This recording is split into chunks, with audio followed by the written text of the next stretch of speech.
are examples of magazines that have cleared Canada Customs and in fact are highly censored. This is the material you see. In 1983, Emery devoted his energy to the fight against censorship. In September of that year, a local feminist group had petitioned City Hall to restrict the sale of pornographic material in London. The other thing I'd like to see legislatively is a real clear definition that any form of pornography, including children, any suggestion of any sexual poses would be considered obscene. Unfortunately, the issue on sexually explicit material has become very clouded because a lot of people are under the misconception that there is material in the city, or in this country for that matter. Emery encouraged variety store owners to band together and resist police raids on their magazine racks. He argued that the sale of pornography was not just symbolic of free speech, but was the only way most small businesses could turn a profit. Emery even advertised in the student paper of the University of Western Ontario's engineering school. Most of the publication's contents consisted of crude jokes about women. Then the battle for pornography became personal when a young feminist stepped in.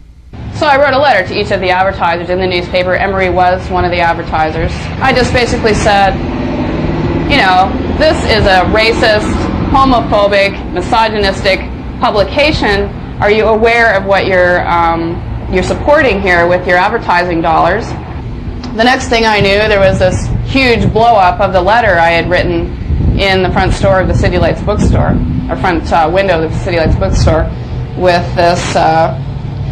these cutouts of women in leather Nazi uniforms pasted all around the letter with the heading "Fascist Feminists are at it again," referring to me, of course. You know, how dare I presume to suggest that maybe someone think about whether or not they wanted to support a racist and misogynist publication. Well, you know, I grew up in a culture where the more sexual explicitness we had, the better. The more nude beaches we had, the better. The more sex people were having, the better. The more sexual explicitness, the better. And I still believe that. The problem with our society is that people just aren't having enough sex. And that people were having sex. The discussion of pornography as anything but a censorship issue came up. He just completely lost track of what he was talking about. You know, he decided, well, it's freedom of speech. Everybody has to be able to say what they want, which, you know, looks great on paper. And I'm certainly not for censoring pornography, but I am for discussing it. I am for talking about it and talking about it and talking about it and showing it for what it is. For this morning, the feminist movement, with my guest Heidi Strasser, who is a member of the London Status of Women Action Group and also the Women's Issues Commission at Western. Marc Emery is with me this morning, the campaign. That particular interview was really, I couldn't call it a debate.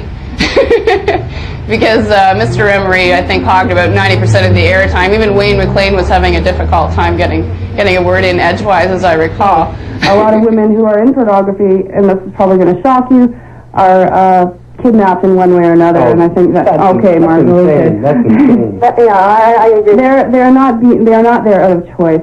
Oh, that's. And I'm saying, if a woman really wants to be a porn star, all the power to her, but let her make that decision. No, you want to take away her income. You want to deny her. No, I don't. People the access. No.